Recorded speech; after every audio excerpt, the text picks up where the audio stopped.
Hello, Aaron. How are you doing? Good. How you doing? I'm doing great too.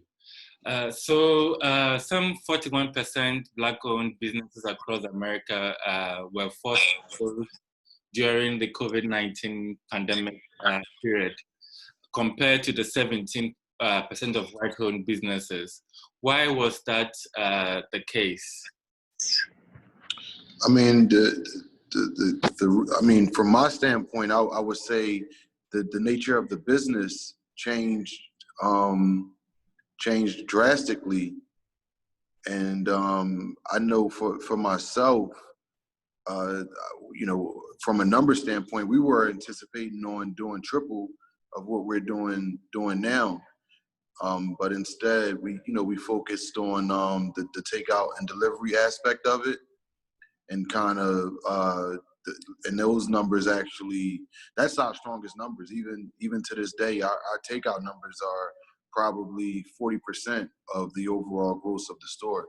But I know we focus more so on the takeout and delivery aspect of it, and that's, again, it's low, but the nature of the world, that's the reason that the numbers are like that. Great. You still managed to open your restaurant franchise during the pandemic. Tell us a bit about that as well. As far as opening during the pandemic, it was definitely challenging. Trying to find staff and good employees, it was that was a hurdle that I had to overcome. Being able to, because again, with these locations, I had all these locations pre-COVID. So, one of the locations in the Boris Food Hall, it was that was in a food hall where tourists would come to, but now there's no tourists. So it's like we opened up, but again, we changed the narrative and just spent more money on the marketing aspect to promote, hey, we are open for pickup or takeout and delivery. But it's definitely been difficult opening up in the middle of a pandemic, for sure. Right. And in the ideal world, the expression Black-owned businesses shouldn't really matter. But looking at the reality, what does it mean for you to be a Black man in America with 6 restaurants under your name? It's still surreal, a little bit, because I kind of did all of this in about 6 months, 5 or 6 months. I did all of this, so it's just a real feeling, but most importantly, I'm working on building a legacy and being an example for my children, my friends, and everybody that knows me or I'm associated with. So for anything, it's a surreal feeling. But most importantly, I did it to make sure that I was in a position to motivate other African Americans, to get them to see that we are in America. It is opportunity. There are going to be hurdles and triumphs, but you can do anything you want to do. Great. So maybe you can tell us about these businesses, how it started, and sort of the growth that it has sort of enjoyed so far. Sure. So the original hot dog factory, which is one franchise that I'm involved in, it's hot dogs, and we have 23 different hot dogs. It's a very wide menu, from chicken wings, burgers, carnival-inspired desserts.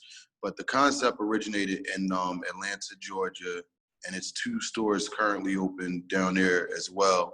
But it was just, understanding the concept and understanding that it was a market for it, and not just in another state, but in the entire world. There's nothing like this concept. So, from understanding that, it was, once I seen the concept and tasted the food, it made me just say, this is a go. And then now I'm in the process of building my own franchise, which is called Steakhouse 1635. It's going to be a mid-century modern steakhouse where, going to have some vegan options there and so forth.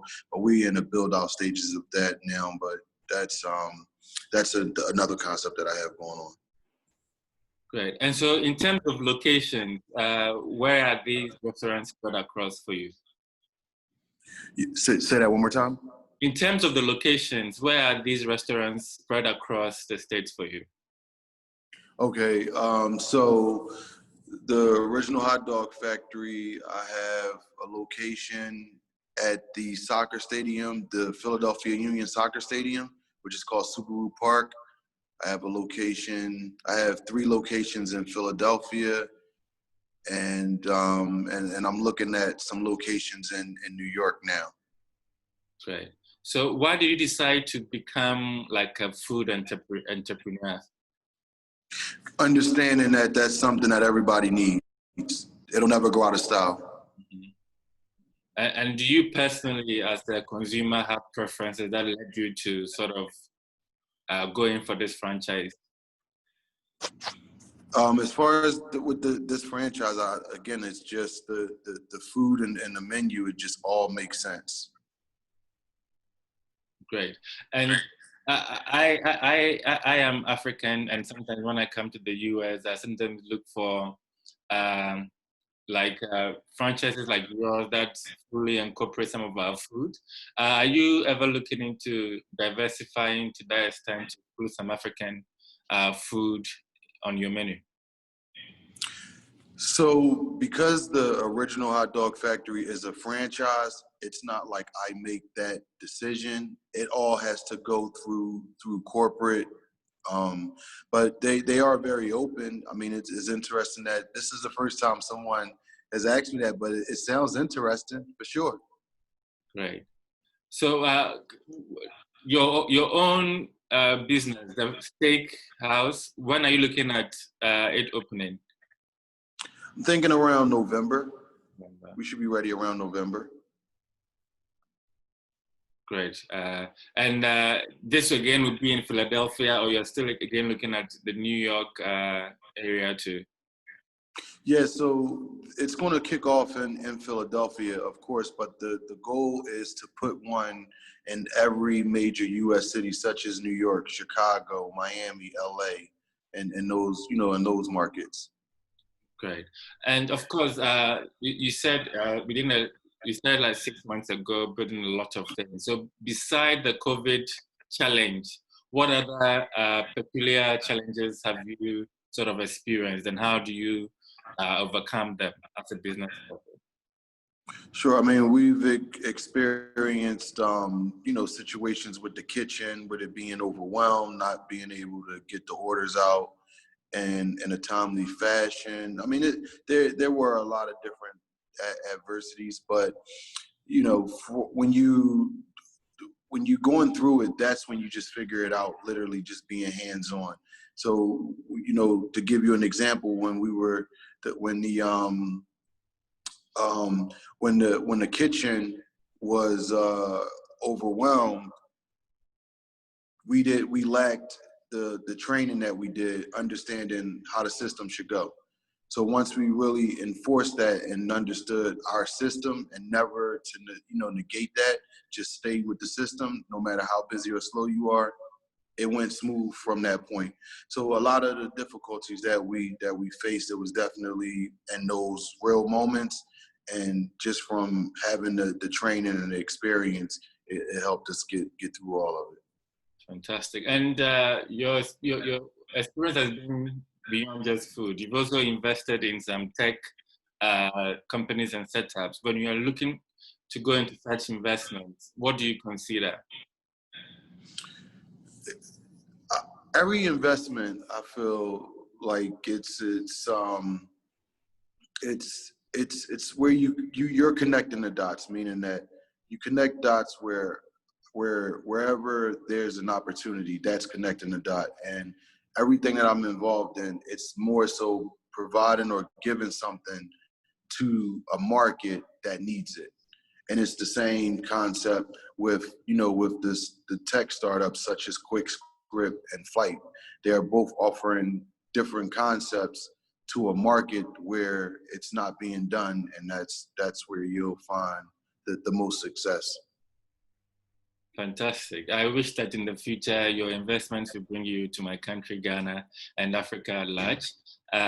Before we wrap up, is there anything also coming up that we should look up from you as well?